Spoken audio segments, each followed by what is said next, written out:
ഇന്നലെ വിളമ്പിയ ചെറ്റത്തരോ ന്യായീകരിക്കാൻ വേണ്ടി ഇന്ന് കാലത്ത് വന്നിട്ട് അരുൺ മൊട്ട ഇന്ന് മെഴുകുന്നുണ്ട്.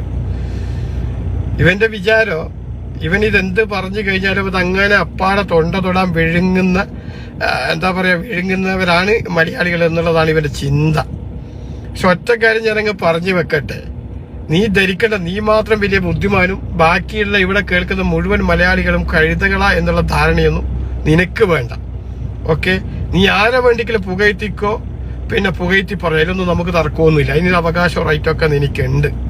പക്ഷെ പറയുന്ന വാക്കുകൾ അത് ആ തരത്തിലല്ല, മറ്റുള്ളവരെ വേദനിപ്പിച്ചതാണ് എന്ന് തോന്നിക്കഴിഞ്ഞാൽ അതിനുള്ള മറുപടിയും മൊട്ടെ നിനക്ക് കിട്ടും. നീ എത്ര മെഴുകിയാലും അത് വകവച്ച് തരാൻ ഇവിടത്തെ ബോധമുള്ള മലയാളികൾ തയ്യാറാവത്തില്ല. പിന്നെ നീ എന്തോ പറയും, മെഴുകുതിരി കത്തിക്കുന്ന വിഷയവുമായി ബന്ധപ്പെട്ടൊക്കെ നീ പറഞ്ഞിട്ടുണ്ട്. അത് ഇവിടുത്തെ ഓരോരോ പൗരന്റെ അവകാശ റൈറ്റുമാണ്. അതാരാ നീ ചോദ്യം ചെയ്യാൻ വേണ്ടി? ഇനി ആ മെഴുകുതിരിന്റെ വില നിനക്കറിയണം.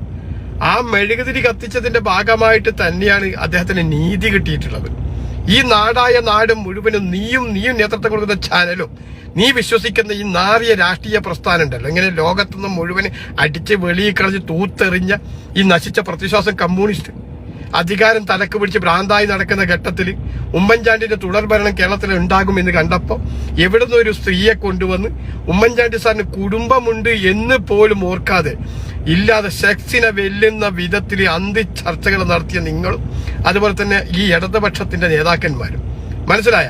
അത്തരം ഒരു പ്രചാരണം നടത്തുമ്പോഴും അദ്ദേഹത്തെ അത് മുൻനിർത്തിക്കൊണ്ട് വേട്ടയാടുമ്പോഴും അദ്ദേഹം മറത്തൊരു വാക്കുകൾ നിങ്ങളോട് പറഞ്ഞിട്ടില്ല. അദ്ദേഹം വിശ്വസിക്കുന്ന ആ ദൈവത്തിന്റെ മുമ്പിൽ പോയി മെഴുകുതിരി കത്തിച്ച് മുട്ടുകുത്തി പ്രാർത്ഥിച്ചതിന്റെ ഭാഗമായിട്ടാണ് അദ്ദേഹത്തിന് നിരപരാധിത്യം തെളിയിക്കാൻ കഴിഞ്ഞത്. അത് മനസ്സിലായ നിങ്ങൾക്ക്?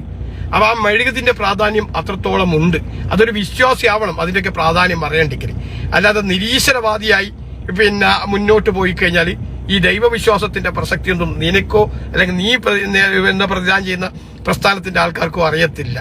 അപ്പൊ ഇതുപോലെ നിങ്ങൾ ജീവിച്ചിരിക്കുമ്പോഴും അദ്ദേഹത്തെ വേട്ടയാടി, മരണപ്പെട്ടപ്പോഴും അദ്ദേഹത്തെ വെറുതെ വിടാൻ ഉദ്ദേശിക്കുന്നില്ല എന്ന് ഒക്കെ നിന്റെ ആ മനസ്സിനകത്തുള്ള ആ വികലമായ ചിന്ത ഉണ്ടല്ലോ, അത് പുറത്ത് തുളമ്പി വന്നപ്പോ അതിനെ ന്യായീകരിക്കാൻ വേണ്ടി ഇന്ന് മറുവാദമായിട്ട് വരിക. ഞാൻ അങ്ങനെ ഉദ്ദേശിച്ചിട്ടേ ഇല്ല. വിശ്വസിച്ച് ഇവിടുത്തെ മലയാളികൾ നീ അതല്ല ഉദ്ദേശിച്ചെന്നുള്ള കാര്യം. ഓക്കെ, മലമാണല്ലോ ഇവിടുത്തെ മലയാളികളൊക്കെ തിന്നുന്നത്, അത് നീ മനസ്സിലാക്കിക്കോ. ഓക്കെ, അതുകൊണ്ട് മെഴുകാൻ നിൽക്കണ്ട. പറഞ്ഞതിനകത്ത് ഇത്തരം അല്പമെങ്കിലും ഖേദവോ കാര്യമോ ഉണ്ടെങ്കിൽ അത് പൊതുസമൂഹത്തോട് മാപ്പ് പറയണം, മനസ്സിലായ? പിന്നെ ഉമ്മൻചാണ്ടിന്റെ ഒരു ഒരു ഒരു ഒരു ഒരു വികസന കാഴ്ചപ്പാടൊന്ന് വേറെയാണ്. ഇന്നലെ മരണപ്പെട്ട VS അച്യുതാനന്ദന്റെ മറ്റൊരു റൂട്ടാണ്. അദ്ദേഹം സമരനായകൻ എന്നാണ് ഈ അന്തംഗമികൾ തന്നെ വിശേഷിപ്പിച്ച് വെക്കുന്നത്. പക്ഷെ ഉമ്മൻചാണ്ടി വികസന നായകനാണ്. ഈ സമരനായകൻ എന്ന് പറഞ്ഞാൽ കേരളത്തെ 25 വർഷത്തെ കാലത്തോളം പിന്നോട്ടടിപ്പിച്ച സമരങ്ങൾ ചെയ്യാൻ വേണ്ടി നേതൃത്വം കൊടുത്ത ഒരു നേതാവാണ് അദ്ദേഹം. അതിൽ ഒരു തർക്കവും മുട്ടക്കടക്കം ഉണ്ടാവത്തില്ലല്ലോ. ഞങ്ങൾക്കറിയാലോ എന്തൊക്കെയോ വികസനം ഉമ്മൻചാണ്ടിയുടെ കാലഘട്ടത്തിൽ വലിയ വികസന പ്രൊജക്റ്റുമായിട്ട് പല കമ്പനിക്കാരെയും നമ്മൾ കേരളത്തിലേക്ക് കൊണ്ടുവന്നപ്പോ അതിനെയൊക്കെ തുരങ്കം വെച്ച് സമരത്തിന് നേതൃത്വം കൊടുത്ത ഒരു വ്യക്തിത്വമാണ് ഈ മരണപ്പെട്ടുപോയ VS അച്യുതാനന്ദൻ. അതിൽ തർക്കം ആർക്കും ഉണ്ടാവത്തില്ല. അപ്പൊ അതുകൊണ്ട് വികസന നായകൻ ജനഹൃദയങ്ങൾ കീഴടക്കിയിട്ടുണ്ട്. അത് ഞാൻ പറഞ്ഞല്ലോ, സാമാന്യ ബോധമുള്ള ജനങ്ങൾ, അതായത് അസ്വാഭാവികമായിട്ട് കിട്ടിയതാ, മനസ്സിലായ? ഇതൊന്നും പ്രതീക്ഷിക്കാതെ ജനങ്ങള് ഉമ്മൻചാണ്ടിക്ക് കൊടുത്ത അംഗീകാരമുണ്ട്. പക്ഷെ മറ്റത് അങ്ങനെയല്ല. മറ്റത് മറച്ച് ചിന്തിച്ച് കഴിഞ്ഞാൽ ഒരു പക്ഷെ പാർട്ടിക്കാരും അവരുടെ അനുയായികളുമായിരിക്കും അദ്ദേഹത്തിന് അത്ര മാതൃക കൂടുതൽ കൊടുക്കോട്ടെ, തർക്കം ഞങ്ങൾ പറയുന്നില്ല. പക്ഷെ ഉമ്മൻചാണ്ടിയെ സംബന്ധിച്ചിടത്തോളം ഹൃദയമുള്ള കക്ഷി രാഷ്ട്രീയത്തിന് അപ്പുറമുള്ള സ്വാഭാവികമായിട്ടുള്ള ജനങ്ങളുടെ വികാരങ്ങളാണ് അന്ന് നമ്മൾ കണ്ടത്, മനസ്സിലായ?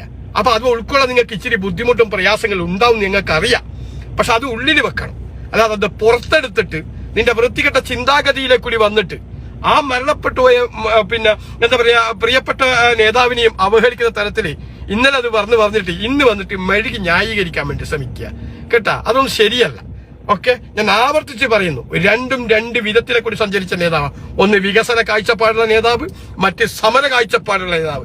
സമരങ്ങൾ ഗുണത്തെക്കാളേറെ ദോഷം ഈ രാജ്യത്ത് തന്നെ ചെയ്തിട്ടുണ്ട് എന്നുള്ള വസ്തുത നമ്മൾ മനസ്സിലാക്കണം. ഞാൻ ആവർത്തിച്ച് പറയുന്നു, 25 വർഷക്കാലം കേരളത്തെ പിന്നോട്ടടിപ്പിച്ച ഒരുപാട് വികസനങ്ങൾ ഉമ്മൻചാണ്ടി കൊണ്ടുവന്നപ്പോ വല്ലാപ്പാടം ടെർമിനായിക്കോട്ടെ, 5 കോടിയുടെ പ്രൊജക്ട് 6 കോടിയുടെ അഴിമതി നടത്തുന്നെന്നും പറഞ്ഞുകൊണ്ട് സമരത്തിന് നേതൃത്വം കൊടുത്ത വിദ്വാന്മാർ. പിന്നീട് ഈ 15 വർഷക്കാലം കഴിഞ്ഞപ്പോൾ ഇതേ ഗവൺമെന്റ്, ഇവിറ്റകളുടെ ഗവൺമെന്റ് വന്നപ്പോൾ ഇതാ ഞങ്ങളത് പൊക്കിപ്പിടിച്ച് കൊണ്ടുവന്നേ, ഇവിടെ യാഥാർത്ഥ്യമാക്കിയേ എന്ന് പറഞ്ഞ ഒരു ഗവൺമെന്റ്. മനസ്സിലാക്കണം നിങ്ങൾ. അപ്പം എത്ര 20 വർഷക്കാലം പിന്നോട്ടടിപ്പിച്ച് ആ പദ്ധതി ഇവിടെ പൂർത്തീകരിക്കാൻ വേണ്ടി. അതുപോലെ തന്നെ കണ്ണൂർ എയർപോർട്ടിന്റെ വിഷയം, ആ വിഷയം 570 കോടി രൂപ യുദ്ധകാല അടിസ്ഥാനത്തിലാണെന്നൊന്നും എന്റെ ഓർമ്മ ശരിയാണെങ്കിൽ മൻമോഹൻ സിംഗിനെ കൂടെ പാസാക്കിച്ചത്. അതിന്റെ പ്രവൃത്തി നടക്കുമ്പോൾ അതിനെതിരെയും ഇന്നത്തെ ആ എയർപോർട്ടിനകത്ത് പിന്നെ ഒരു സ്ഥാനം വഹിക്കുന്ന ഒരു വ്യക്തി, ഇന്ന് പ്രധാനപ്പെട്ട സ്ഥാനത്തിരിക്കുന്നത്, ആ വ്യക്തിയുടെ നേതൃത്വത്തിൽ മട്ടന്നൂര് തൊട്ട് എയർപോർട്ട് വരെ സമരം ചെയ്ത് മത്സ്യച്ചങ്ങലയിൽ കെട്ടി സമരം ചെയ്ത വർഗങ്ങളും അത്. മനസ്സിലായ? അപ്പൊ ഇങ്ങനെയൊക്കെ സമരം കൊണ്ട് പിന്നോട്ടടിപ്പിച്ച ഒരു വർഗത്തിന്റെ നേതാവ് ആയിക്കോട്ടെ, നിങ്ങൾ തർക്കം പറയുന്നില്ല, നിങ്ങൾ മോശമൊന്നും പറയുന്നില്ല. പക്ഷേ ഇങ്ങോട്ട് വന്നു കഴിഞ്ഞാൽ അങ്ങോട്ട് ഞങ്ങൾ പലിശ അടക്കം തിരിച്ചു തരും. അപ്പം പിന്നെ മൂങ്ങിയിട്ടൊന്നും കാര്യമില്ല. ഓക്കെ, ആവർത്തിച്ച് പറഞ്ഞു വെക്കുന്നു, നീ പറഞ്ഞത്, നീ ഉദ്ദേശിച്ചത്, നീ ഇപ്പൊ എത്ര തൂറി മെഴുകാൻ വേണ്ടി ശ്രമിച്ചാലും ഉമ്മൻചാണ്ടിയെ തന്നെയാണ്, അദ്ദേഹത്തെ തന്നെയാണ്. അതിന് നീ ന്യായീകരണമായിട്ട് വരണ്ട. നിനക്ക് ഇത്രയെങ്കിലും കുറ്റബോധം മനസ്സിനകത്തുണ്ടെങ്കിൽ, ഞാൻ ഉദ്ദേശിച്ചത് അങ്ങനെയായിരുന്നു, അതുകൊണ്ട് അത് അങ്ങനെ പറഞ്ഞു പോയതിൽ ഖേദിക്കുന്നു എന്ന് പറഞ്ഞ് ജനങ്ങളോട് സമാപനം നടത്തുക എന്നല്ലാതെ അതിനെ മെഴുകിച്ച് അതിനെ മെഴുകാൻ വേണ്ടി നിൽക്കണ്ട. ഓക്കെ,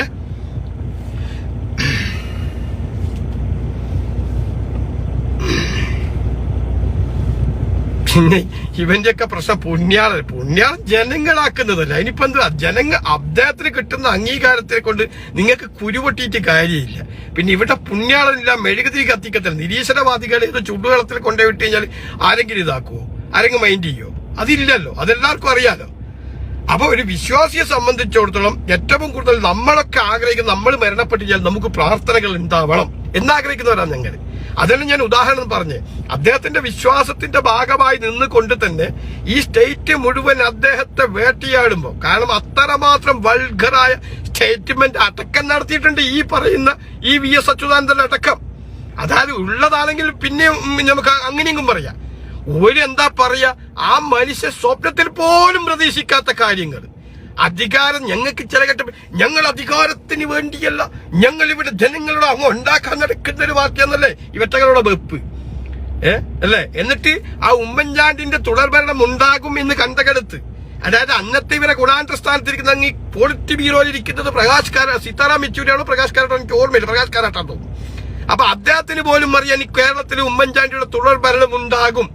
അപ്പൊ ഇത് ഇടതുപക്ഷത്തിന് ഭരണം കിട്ടത്തില്ല. അപ്പൊ അത് ഭരണം പിടിക്കാനുള്ള പോംവഴി എന്താണ് എന്ന് ആലോചിച്ചിരിക്കുമ്പോഴാണ് ഇവരിങ്ങനെയാണല്ലോ സ്ത്രീകളെ മുന്നിൽ നിർത്തി ഏതെങ്കിലും പെണ്ണുങ്ങളെ കൊണ്ടുവന്ന് ആരോപണം ഉന്നയിപ്പിക്കുക.